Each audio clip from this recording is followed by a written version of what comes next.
It was the third year since my breakup with Chloe Vance when her socialite mother found me. She claimed Chloe had become a good-for-nothing heiress and begged me to come back and save her. When I found Chloe, she was in a VIP lounge at some downtown club, surrounded by her usual posse of sycophants, picking out male models for the night. She only froze for a second when she saw me. Then her face twisted into a cruel sneer. Well, want to get back together? Why don't you get on your knees and beg? Maybe 3 times if you're lucky. I closed the distance between us, grabbed her by the chin, and forced her to meet my eyes. Suddenly, a transparent text box flickered into existence in my vision, like a livestream chat overlay. User_8832. LMAO, this dude is insane. Does this side character not have a single brain cell? You don't manhandle the main character, especially not when our sweet boy Leo is sitting right there. Stan_account 1. Seriously, this guy is supposed to be the one that got away? He's more like a mosquito bite. Chloe's gonna slap him into next week. Leo Fan Club Press. Our Leo is so much better. He's gentle, thoughtful, a perfect husband material. He never talks back to Chloe. He's as loyal as a puppy. It's a no-brainer who to choose. NPC_hater. Of course he's the villain. A vain, disobedient man is the absolute worst. Simping for the queen is a man's highest calling. God, I hope he gets written out of the plot soon. Can't wait for Chloe to go off. Chloe was going to go off on me. I almost laughed. In front of everyone, I said to her, apologize to me. Her pale chin was already turning red under my grip, and her eyes welled up with angry tears. But through gritted teeth, she forced out 2 words. I'm sorry. The room went dead silent. A horrified whisper cut through the air. The devil who could actually control Chloe Vance. He's really back. I nodded, satisfied. I was beginning to think they'd all forgotten.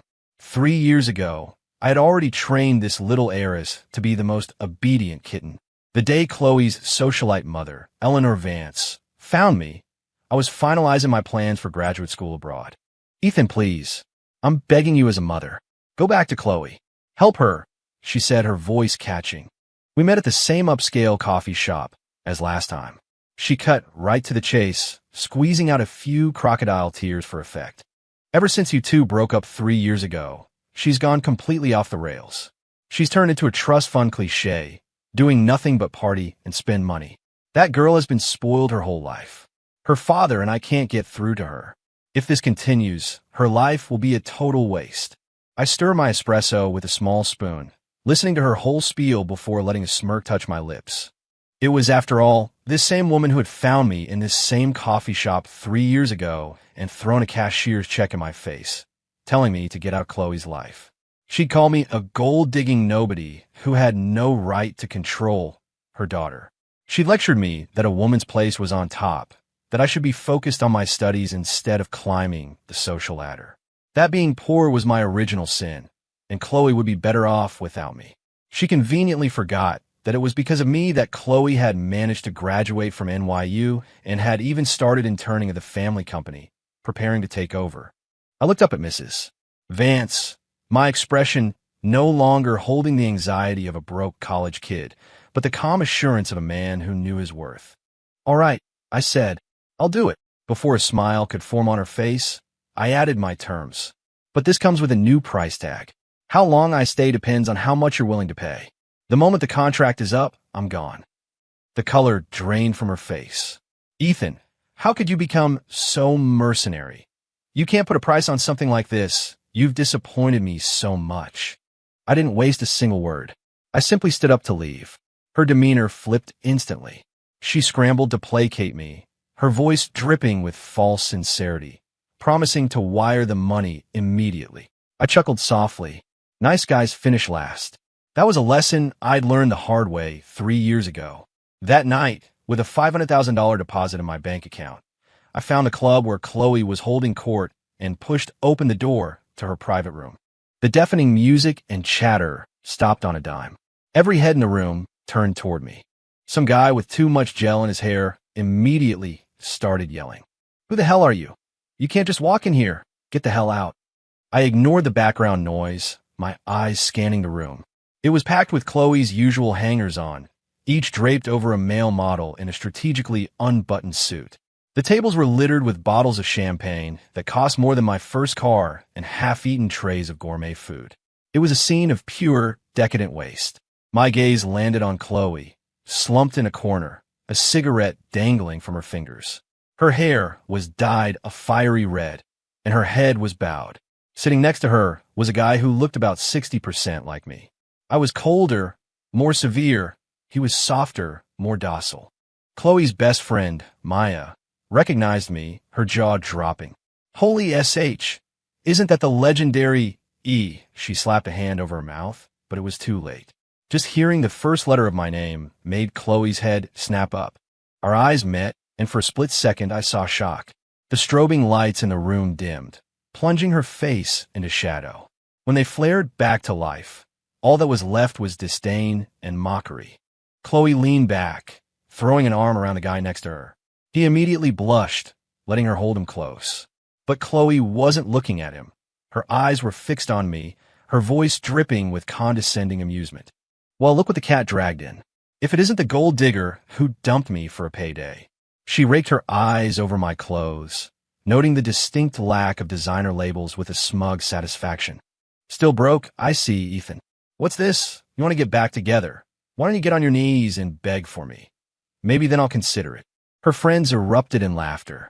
Besides Maya, none of them knew who I was. Their insults were sharp and generic.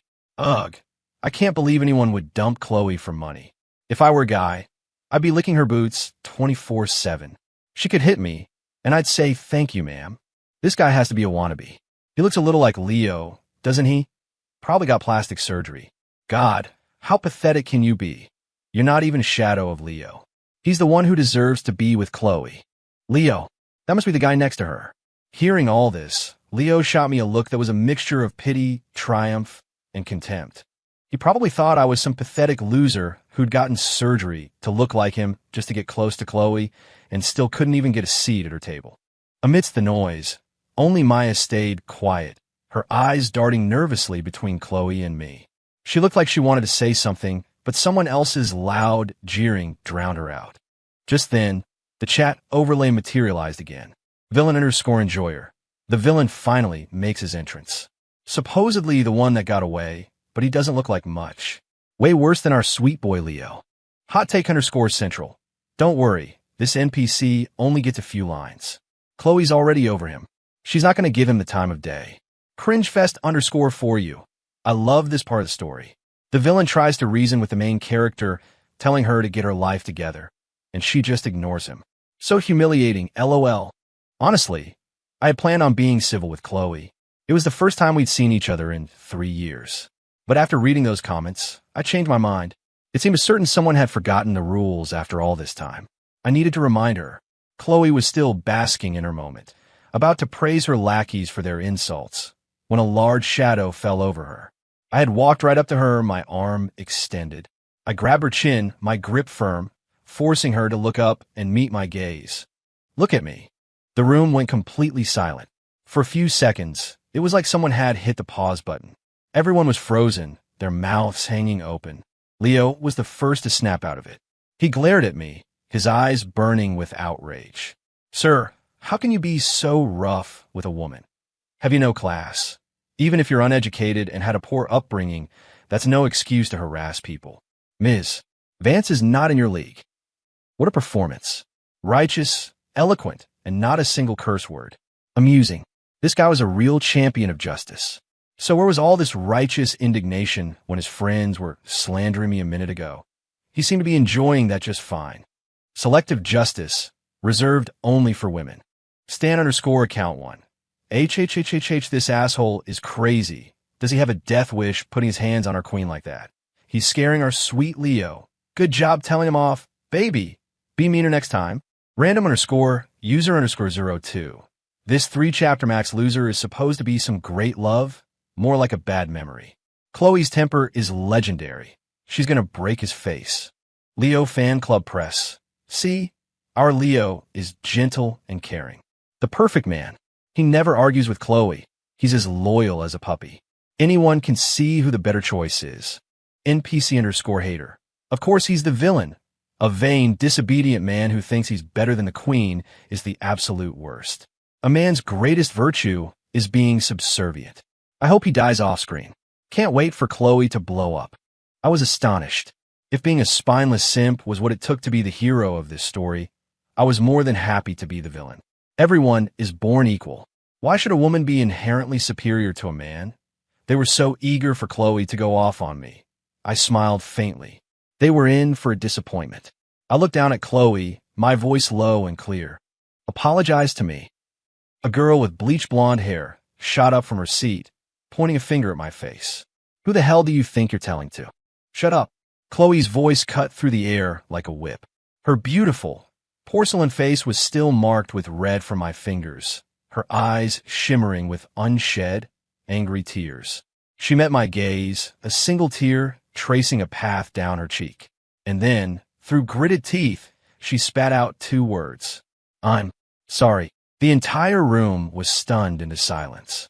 Maya muttered under her breath, a tremor of fear in her voice. Damn it, it's over. The only person in the world who can tame Chloe Vance. The devil is really back. I nodded, satisfied. I was starting to think they'd forgotten. This heiress of the Vance family. I trained her to be the most obedient little kitten 3 years ago. All of you get out. When Chloe gave an order, no one dared to disobey.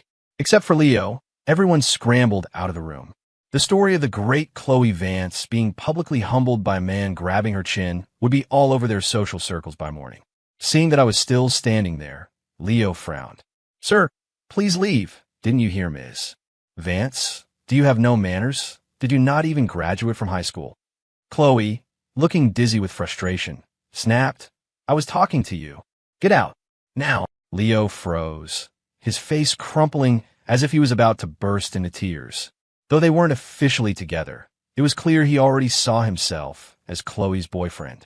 He shot me a venomous glare, the kind you'd give to the other man, before turning and stalking out, his whole posture screaming hurt and betrayal. A very convincing performance of a wounded puppy. Too bad Chloe wasn't the type to notice. She didn't even glance his way. Leo Fan Club Press. What is Chloe doing? Why would she kick her man out? She should have yelled at the villain and comforted Leo. Shipper_on. It's not about the villain. It's because Leo was talking to that other girl yesterday. Chloe saw it, and she's jealous. Drama_llama. Our Chloe is such a little jealousy monster. I hope she realizes who her heart truly belongs to and goes to make up with Leo. Cringefest_ for you. I'm so mad she's letting the villain get what he wants, being alone with him just to make Leo jealous. Seriously, this loser gets to win a round? Optimist_prime. Relax, Chloe knows what she's doing. She'd never let the villain touch her. It's all just an act. After enjoying the chat's ridiculous fanfiction, I sat down across from Chloe. Your taste has changed. Chloe glared at me, avoiding the question. Weren't you leaving the country? What are you doing here? I raised an eyebrow. How did you know I was leaving the country? Chloe stammered. You've been keeping tabs on me. You're not still in love with me, are you? I leaned forward, my gaze predatory. The familiar pressure made her instinctively look away, the tips of her ears turning red. But her words were still defiant. Who's in love with you? That's hilarious. It's been 1,186 days. I forgot about you a long time ago. A slow smile spread across my face as I stood up. Right? Well, I forgot to tell you, I moved my things back into our old apartment. Since you're not interested, I guess I'll just be living there alone. Chloe shot up from her seat, her expression a mix of emotions. You never gave up the lease on that apartment. For 3 years. I gave her a long, meaningful look, then turned and walked out of the room without another word. Behind me, Chloe started sputtering like a kitten that couldn't find its litter box. Hey, wait. Let's talk about this. Don't just leave. I never said I wouldn't go. Damn it. You abandoned me for 3 years. Can't you at least pretend to beg me a little? Ethan Cole, you get back here. The corners of my mouth lifted. I leaned against the wall in the hallway and lit a cigarette. It was a habit I'd picked up from moments like this after my adoptive mother passed away.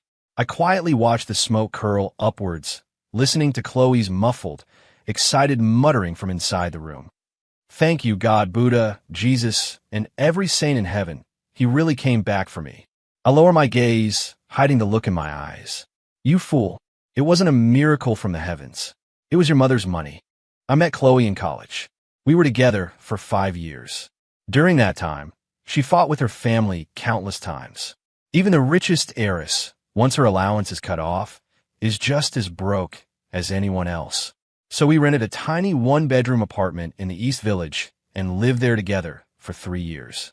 After we broke up, I never canceled the lease. I'd even come by to clean it every now and then. If you had to ask why, it was probably because after my adoptive mother died, it was the only place left in the world that felt like a home. I didn't expect it would serve another purpose. When Chloe walked into the apartment, I saw the nostalgic, pained look on her face, but I didn't bother explaining the real reason. I was here to do a job, and telling her the truth wouldn't help me. Letting her believe I was sentimental about her worked just fine. I'd cleaned it just a week ago, so the place was spotless, looking exactly as it had when we were together. Chloe did a slow circle of the room before turning her back to me to face the wall. I caught a glimpse of her red-rimmed eyes as she turned. I knew she was already lost in her own romanticized narrative. Let her. I was exhausted from the day's events. I dragged my suitcase into the bedroom. Chloe tried to follow me, but I shut the door in her face with a definitive click, leaving her outside. When I came out of my pajamas, she was still standing there, her head bowed in disappointment. If she had a tail, it would have been drooping. I tossed a clean set of women's pajamas onto the couch. Put these on. She looked up, her eyes bright, her imaginary tail perking up. I added, I'm sleeping in the bedroom. You're on the couch. And just like that, the tail drooped again. When Chloe emerged from the bathroom in the pajamas, I almost whistled. Say what you will, but a person's looks really do reflect their heart. Someone as naive and innocent as Chloe just naturally looked younger. Even after all these years since graduation, with her hair down, she could still pass for a college student. And I suspected she'd deliberately left the top few buttons of her pajama shirt undone. It was a perfect frame for her generous cleavage and flawless skin. The combination of her pale complexion and the lingering water droplets was, from a purely objective standpoint, incredibly sexy. But I hadn't forgotten my purpose here. A business relationship should be kept simple. I didn't need any unnecessary complications. I calmly turned my back and went to my room to sleep. Crack! I could have sworn I heard the sound of a young woman's heart breaking behind me. That night, for the first time in a long time, I slept well. I've always had trouble sleeping, but strangely, I always slept soundly when Chloe was around. Maybe it was because she was so simple-minded that I could finally lower my guard. I don't like enclosed spaces, so I'd left the bedroom door open. In the middle of the night, I got up to use the bathroom and immediately tripped over something. I flicked on the bedside lamp and froze. Chloe was curled up on the floor next to my bed, sleeping on the cold hardwood with nothing but her jacket for a pillow. I blinked, then crouched down to stare at her. Is she going to start talking in her sleep? I wondered. Ethan, don't leave me. Can we please get back together? Puffed. Of course she was. I leaned in close, my breath ghosting across her cheek. Chloe, your acting is terrible. Her face turned red so fast, it was almost comical. Perhaps even she knew that when it came to mind games, we weren't in the same league. I'd always been able to see right through her. Then what's your answer? She shot back, dropping the act and opening her eyes. Her gaze was dark and intense. Let's get back together. Let's forget the past and start over. I seem to recall that in TV shows, when the heroine gets back together with a man who betrayed her, it's usually after she gets her revenge. I'd never seen someone like Chloe, who hadn't even forgiven me for the past, already begging for a reconciliation. Just a few hours ago in the club, she looked like she wanted to eat me alive. I took back my previous thought. Chloe's acting had improved significantly. In the dim light, her heartbeat was a loud, frantic rhythm. I held her gaze for a long moment, then stood up, stepped over her, and walked to the bathroom. I left her with just 4 words. Good night. Sweet dreams. The next morning, I woke Chloe up at 8 o'clock sharp. I'd eventually dragged her onto the couch to sleep. The precious Vance heiress couldn't get sick on my watch. When I shook her awake, she was still half asleep. What is it, Ethan? Do we have an early class? Early class. She was really out of it. We've been out of college for years. Get up. Breakfast, then some reading, then we're going to the salon. The salon. That woke her up completely. But I love the red. I don't want to her protest died in her throat when she met my narrowed eyes. She changed her tune instantly, her tone firm and decisive. Diet. We have to diet. It's long overdue. User score 912. Did I see that right? Is that really the main character? I thought she was all about being wild and free. What's she doing now? Shocked_Pikachu. I'm stunned. She's like a little kitten. The villain barely gives her the time of day, and she's already convinced herself to forgive everything. Please_explain. Wait, how did he train her like this? Requesting a tutorial. Can we get a flashback to their first 3 years together? I'm so curious. Realist_33. So, this is the power of the one that got away. It's terrifying, but I'm still Team Leo. I prefer the obedient, sweet type of guy. He's the perfect match for a free spirit like Chloe. Conspiracy_theorist. You're all being fooled. This is all part of Chloe's master plan. She's trying to make Leo see that she loves him, not some other girl. A money-grubbing villain like this will never get a happy ending. No one loves someone unconditionally. Impatient_reader. How long is Chloe going to keep up this charade with the villain? Just confess to Leo already. I want my fluff. I'm tired of seeing this asshole's face. When Chloe returned to Vance Enterprises with a full head of natural black hair, the entire office exploded. Everyone was used to seeing the heiress with a rainbow on her head, red, orange, yellow, blue, but never, ever black. The rebellious punk princess had suddenly transformed into a poised executive. Naturally, everyone started gossiping about the reason. Soon, the story of the incident at the club surfaced, followed by my identity and photos. The employees at Vance Enterprises took one look and felt a wave of déjà vu. Wasn't this Leo, the new guy who'd been working here for a few months? Someone immediately went to confirm with Leo. He didn't explain, just lowered his head shyly. In their eyes, this was a tacit admission. The rumor that Leo was Chloe's long-lost boyfriend of 5 years spread like wildfire. Everyone whispered about how Chloe had once been crazy in love with him. The news eventually reached me via the livestream chat. I knew it was time for me, the villain, to make my next move. Getting rid of Chloe's romantic distractions was another one of the tasks misses. Vance had assigned me. The day after Chloe went back to work, I dressed in my sharpest suit and walked into the headquarters of Vance Enterprises. Can I help you? The receptionist was busy with something else, her head down as she spoke. I'm here to see Chloe Vance. Ms. Vance. She finally looked up, and her eyes widened when she saw my face. My photo had already made the rounds in every office gossip group chat. Realization dawned. She treated me with extreme politeness, then quickly made a call upstairs. Less than 5 minutes later, Chloe appeared before me. She looked thrilled. Ethan, what are you doing here? I'm here to see someone. What? Who is it? Tell me. I promise I won't fire her. You idiot. Aren't you a someone? Oh, never mind then. The receptionist witnessed the entire exchange, her jaw practically on the floor. Chloe used to look down her nose at everyone, the very picture of arrogance. Now, you could probably get her to chase a laser pointer. In the time it took for Chloe and me to walk to her office, the news, starting with the receptionist, had already fermented throughout the company. Office gossip was the best way to kill time. In a matter of moments, everyone knew that Leo had been lying. He was an imposter, and Chloe's real ex had shown up today. The word was he was handsome and tall, looking like a movie star next to Chloe. Leo, on the other hand, was not having a good day. Many people already disliked him for constantly clinging to Chloe. Now he was the target of ridicule, a clown who was desperate to marry up. Annoyed_user. This villain is such a dick. He definitely came to the office on purpose. Does he have to be so petty? It was just a small misunderstanding. Just let it go. What an ass. Leo Fan Club Press. My heart hurts for Leo getting bullied like this. Crying face. It was a total accident. It's not his fault he looks like the villain. Can we just delete all these stupid side characters already? Critical_thinker_1. But if Leo knew it was a misunderstanding, why didn't he explain? Yesterday, people were giving him gifts to suck up to him, and he took them all.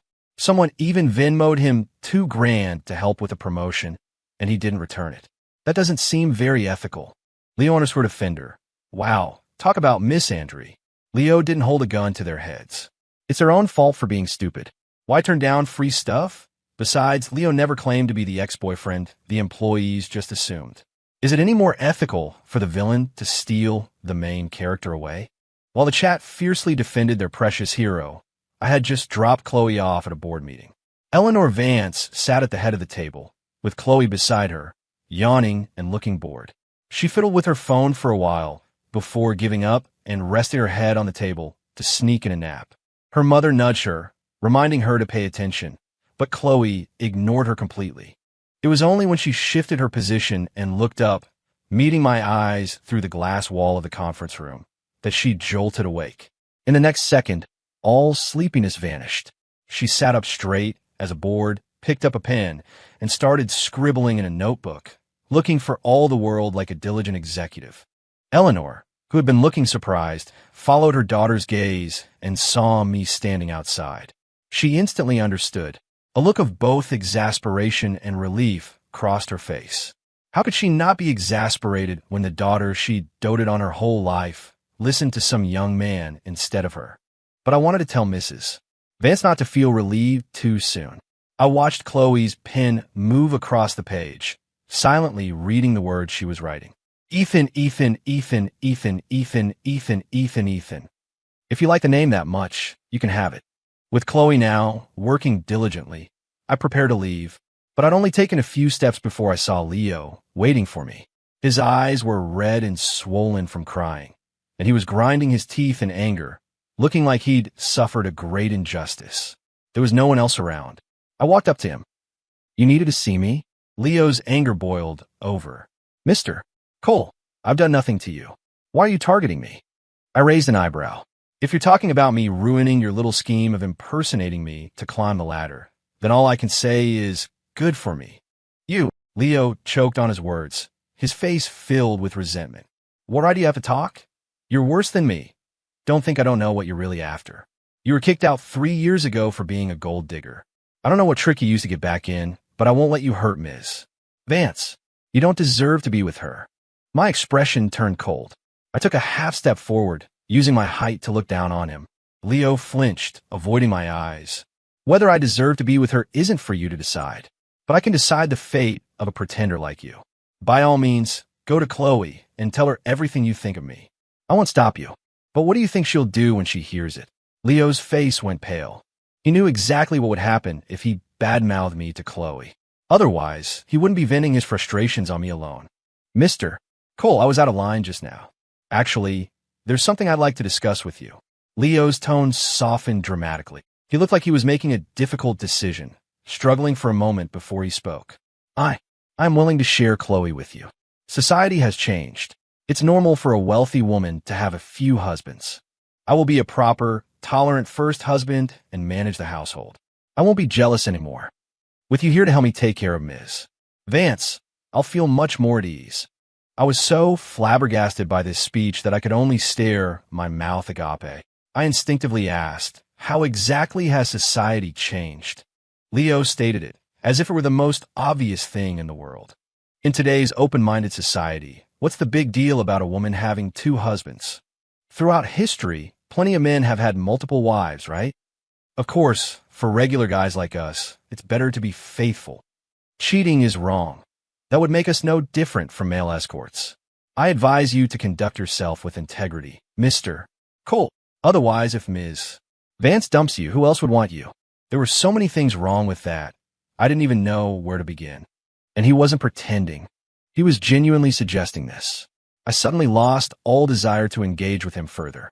Arguing with him was worse than talking to a brick wall. It was like trying to reason with an undiscovered species. I clapped him on the shoulder, offering my sincere advice. Your priority right now isn't being a first husband. It's making an immediate appointment with a psychiatrist. Did the process of evolution somehow skip you? Go home, find a hobby, do something for yourself. Don't spend your every waking moment thinking about women. The world is a big place.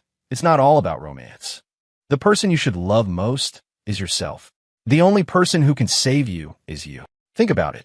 Leo_offender. Is the villain sick? Telling someone to see a psychiatrist.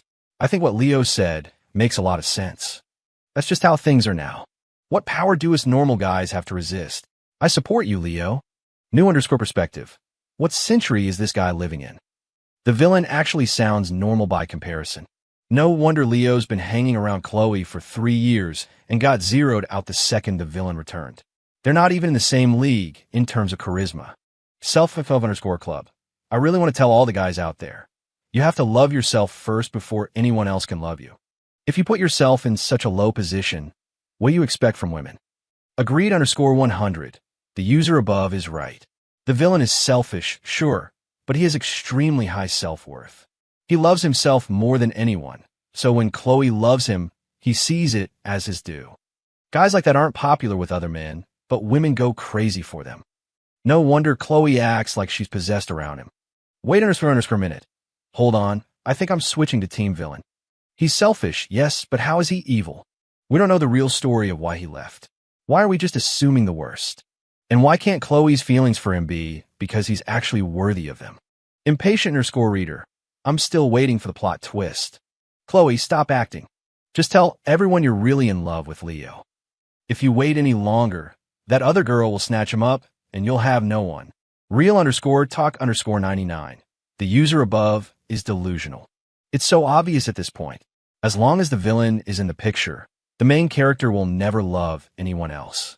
Before I left, I slipped the business card of a good therapist I knew into Leo's hand. As for what the chat was saying, for the first time, I agreed. I was certainly no hero. The chat was always curious about how I tamed the cat. It wasn't difficult. I just did 3 things. 1. I always maintained my bottom line. 2. I had unshakable self-worth. And 3. I made her believe she was madly in love with me. The moment Chloe crossed one of my lines, I was prepared to walk away without a second thought. It didn't matter who she was. I was always ready to leave. If she made a mistake and wanted to reconcile, she would have to pay an immense price. Perhaps at first, she was just not used to life without me. But when she showed up with gifts that emptied her bank account, handed over her phone password, changed all her social media profile pictures and backgrounds to my face, and tearfully begged me for forgiveness, she must have, from the bottom of her heart, believed she was desperately in love with me. Whether she truly was didn't matter. In the early stages, as long as Chloe believed I was the man she had invested the most in, that I was her greatest love, that was enough. And all I had to do was believe that everything she did was what I deserved. And why wouldn't I? When I first met Chloe, she was getting into street brawls. She'd bought her way into college, never opened a textbook, and was failing every class. She was out all night, every night, spending money without a thought. Clubbing, drinking, surrounded by a crowd of handsome admirers. Her life was a chaotic mess. After she got with me, I tamed her step by step. She quit all her bad habits and never skipped another class. I was the one who helped her become a better person. Why shouldn't I be worthy of her love? I heard Leo quit his job. I had no idea where he went. I pushed out of my mind and continued to help Chloe get her life on track. Waking up on time, quitting smoking and drinking, giving up clubbing. In her spare time, she read books on finance and management. At the office, she was no longer just a figurehead. She actively participated in projects, truly embodying her role as president. I accompanied her to all the networking events she used to refuse, helping her expand her connections. I guided her to handle problems with calm analysis instead of hot-headed anger. For 6 months, it felt like we were back in our college days. In that tiny apartment, I would read academic papers from abroad while she reviewed company documents beside me. Day after day passed. We had an unspoken agreement not to talk about getting back together, simply enjoying each other's company. We took turns cooking and cleaning, though Chloe often did more. Stepping into the corporate world had visibly matured her, but only on the outside. At home, she was still the same goofy girl who would wear a pink apron and proudly tell me what she'd cook for dinner. Sometimes, watching her carefully slice fruit for me, I had the overwhelming urge to reach out and stroke her hair. But I always stopped myself. This fragile, counterfeit happiness came to an end the day Eleanor Vance paid me the final installment. The message attached to the wire transfer was brief. Mr. Cole, it's time for you to leave and let her stand on her own 2 feet. The money came through at night. Chloe had fallen asleep on the couch, exhausted from reading documents. Next to the couch was a folding cot. For the past 6 months, that's where she had slept. And I discovered she really did talk in her sleep. The content was always the same. Ethan, wake up. We're going to be late. No class tomorrow. Let's go out. Ethan, you look so handsome today. It was as if she was trapped in those 5 years and had never really left. I'd heard that the super rich were the ones who fell in love the hardest. Only when their material needs were completely met could they truly love someone wholly and without reservation. Unfortunately, that wasn't what I needed. In my world, there were many things more important than love. When Chloe cornered me at the airport, a storm was raging outside, lightning flashing and rain pouring down in sheets. She hadn't used an umbrella. She was soaked to the bone, looking like a drowned kitten. Pathetic and miserable. In a quiet corner of the terminal, I stood with my suitcase, perfectly dry and composed. Water streamed down her face, and I couldn't tell if it was rain or tears. "Ethan, are you really going to leave again without a word?" I didn't speak. I simply pulled out my phone and showed her the transaction record from her mother. Sometimes, the truth is louder than any words. Chloe stared blankly at the screen, her body trembling from the cold. I thought she would give up, turn and leave in a huff, and finally put an end to our story. But instead, she just looked away from the phone. She stopped looking at the evidence and stared straight at me. "Ethan, after all this time, don't you know? It doesn't matter why we break up or for how long. The moment you snap your fingers, I will come running back to you." Without hesitation, Chloe let out a short, sharp laugh, a flash of her old, rebellious self. "It's about money, isn't it? That's not a problem. I should be grateful I'm a rich kid. Otherwise, I never would have met you in the first place. I don't care why you're with me. Marrying a good man is my greatest honor." Anyone else would have been moved by those words. Too bad the person standing here was me. I looked at Chloe for a long time and sighed. Then, I slowly told her the things she didn't know. I was raised by my adoptive mother, my only family in the world. 3 years ago, she fell gravely ill. Eleanor Vance used that as leverage, throwing the money in my face. If I took it, my mother would get a better medical team. If I didn't, she'd get nothing. I chose the former. As for why I didn't ask Chloe for help, besides the fact that she loved me, she was still a child who hadn't grown up. Without her family's money, she was useless. She'd get fired from any part-time job within days for insubordination. She almost got into a fist fight with her thesis advisor.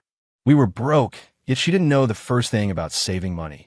From household chores to basic etiquette, I had to teach her everything, step by step. I could have a romance with that Chloe, but I could never build a future with her. I grew up having to fend for myself. She was a silver spoon princess. Weighing the pros and cons was second nature to me. A sum of money that could temporarily save my mother's life versus a rich girl with no future. I made my choice, and for 3 years, I never regretted it. I didn't owe Chloe anything. When we were together, I loved her with all my heart.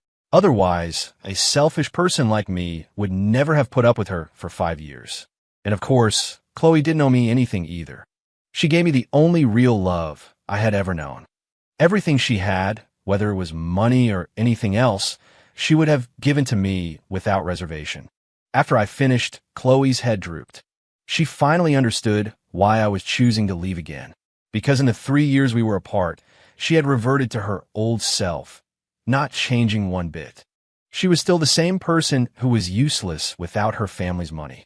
It only proved how right my original choice had been.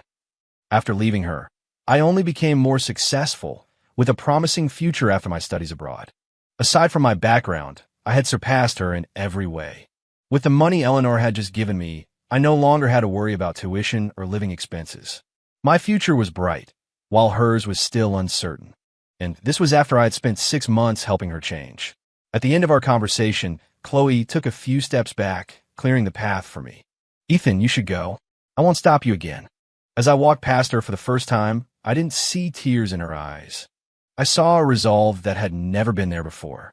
"The next time we meet," she said, her voice steady, "I will be someone worthy of standing by your side." I didn't look back. I just wiped away the single tear that escaped the corner of my eye. And I thought perhaps now, finally, I had truly completed Eleanor Vance's task. I had taught Chloe her final lesson. 11 years later, I returned to the States and joined a top-secret national research facility. My life became a cycle of endless days and sleepless nights dedicated to my work. It was exhausting, but I was happy. I never expected the first person I'd run into from my past would be Leo.